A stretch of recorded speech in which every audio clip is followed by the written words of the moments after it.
In nomine Patris et Filii et Spiritus Sancti. Amen. Shalom. Alhem.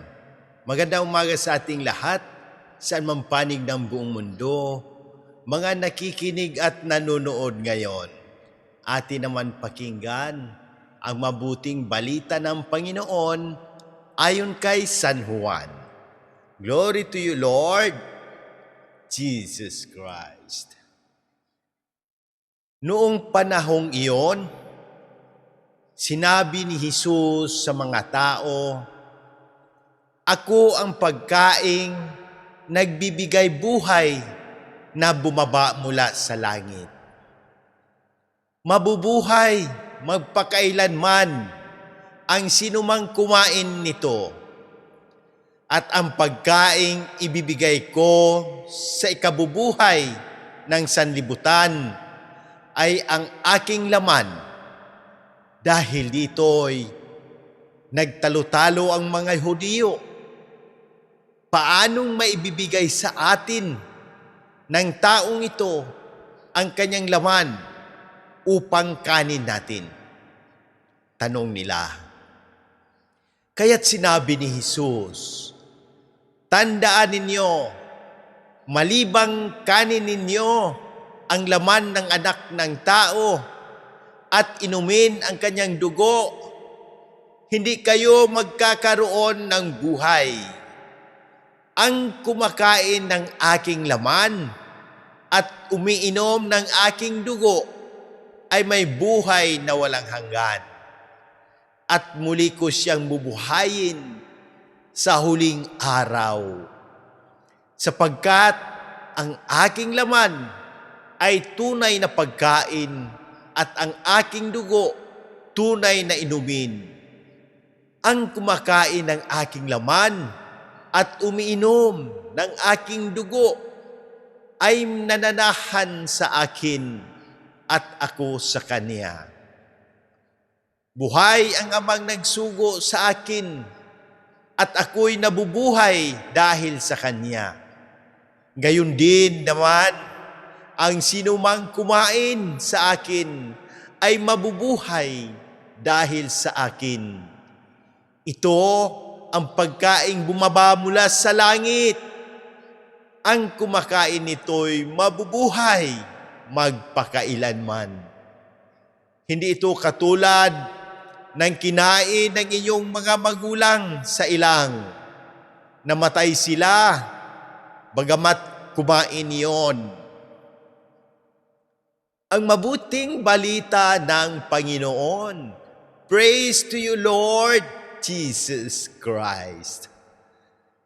Pagnilayan natin bilang mga Romano Katoliko sa dakilang kapistahan ng kabanal-banalang katawan at dugo ng Panginoon. Ito ay tinatawag nating Corpus Christi. Mga kapatid, sa mabuting balita ngayon ay malinaw na sinabi ni Jesus, "Ako ang pagkaing nagbibigay buhay na bumaba mula sa langit." Hindi sinabi ni Jesus na simbolo lamang ang kanyang katawan at dugo. Paulit-ulit niyang ipinahayag na ang kumakain ng kanyang katawan at umiinom ng kanyang dugo ay magkakaroon ng buhay na walang hanggan. Ito ang dakilang hiwaga ng banal na Eukaristiya na ipinagkakatiwala niya sa kanyang simbahan. Sa unang pagbasa, pinaalalahanan ang Israel na huwag kalimutan ng Diyos na nagpakain sa kanila sa ilang. Ngunit ang mana ay pansamantalang pagkain lamang. Ang Eukaristiya naman ay pagkaing nagbibigay ng buhay na walang hanggan. Sa ikalawang pagbasa, sinabi ni San Pablo, hindi ba't ang pag-inom natin sa kalis ng pagpapala ay pakikibahagi sa dugo ni Kristo, at ang pagkain natin ng tinapay ay pakikibahagi sa kanyang katawan. Dahil iisa ang tinapay, tayo ay dapat maging isa kay Kristo. Ngunit nakakalungkot na sa panahon ngayon. Maraming nagsasabing mahal nila si Kristo, ngunit ayaw makiisa sa kanyang katawan. Maraming gustong sumunod kay Jesus, ngunit ayaw sa simbahan kanyang itinatag. May mga nagsasabing, love ko si Jesus, pero ayoko sa simbahan. Parang nagsasabing, mahal ko ang ulo, pero ayoko sa katawan. Imposible iyon. May iba naman na araw-araw nagpo-post ng Bible verse, pero araw-araw din ang paninira sa kapwa. May nag-aaway tungkol sa relihiyon, ngunit pare-pareho namang nakakalimot sa pinakamahalagang utos, ang magmahal. May nagsasabing sila lamang ang maliligtas, ngunit hindi naman marunong magpatawad. May mga taong napakahaba ng panalangin online, pero maiksi ang pasyensya sa sariling pamilya. Nakakatawa man pakinggan, pero may katotohanan. Ang tunay na sukatan ng pananampalataya ay hindi kung gaano karaming talata ang kabisado natin, kundi kung gaano natin isinasabuhay ang pagmamahal ni Kristo. Tandaan natin ang babala ni San Pablo, darating ang panahon na hindi na pakikinggan ng mga tao ang wastong aral. Hindi ba't nangyayari na ito ngayon?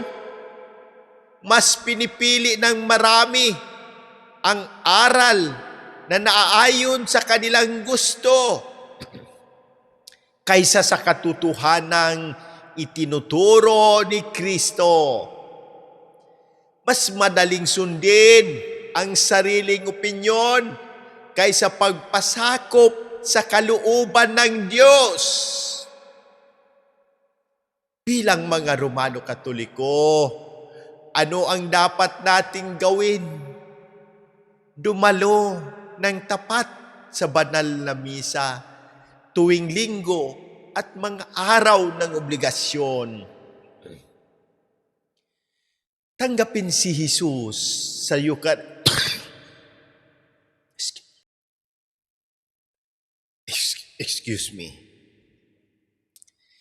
Tanggapin si Jesus sa Eucharistia na may malinis na kaluluwa. Madalas na mangumpisal, basahin at isabuhay ang salita ng Diyos.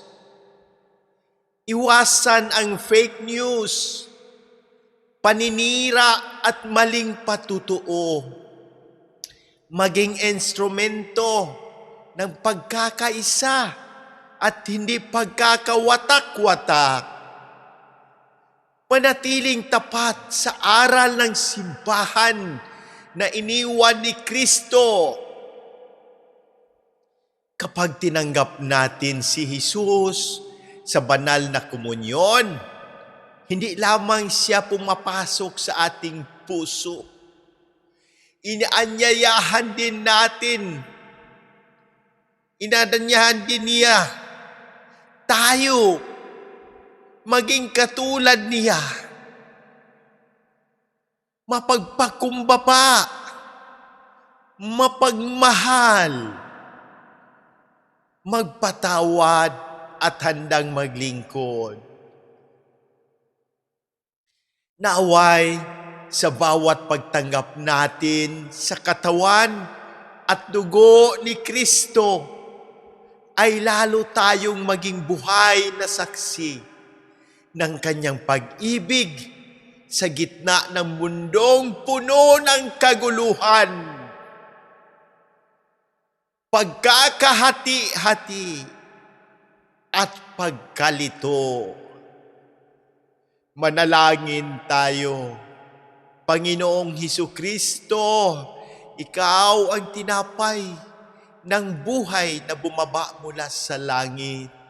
Salamat sa dakilang handog ng iyong katawan at dugo sa banal na Eucharistia. Inialay namin sa iyo ang lahat ng may karamdaman, pisikal, emosyonal, mental, at espiritual. Hipuin mo sila ng iyong mapagpagaling na kamay.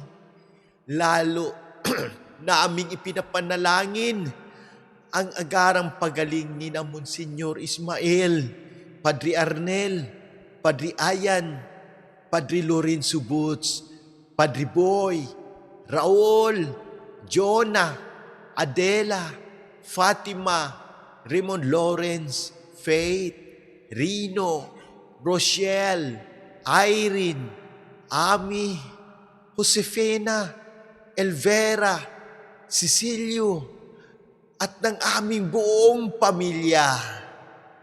Pagpalain mo rin ang lahat ng nakabasa, nakikinig at nanunood ng pagninilay na ito, lalo na ang mga may dinadalang krus ng karamdaman.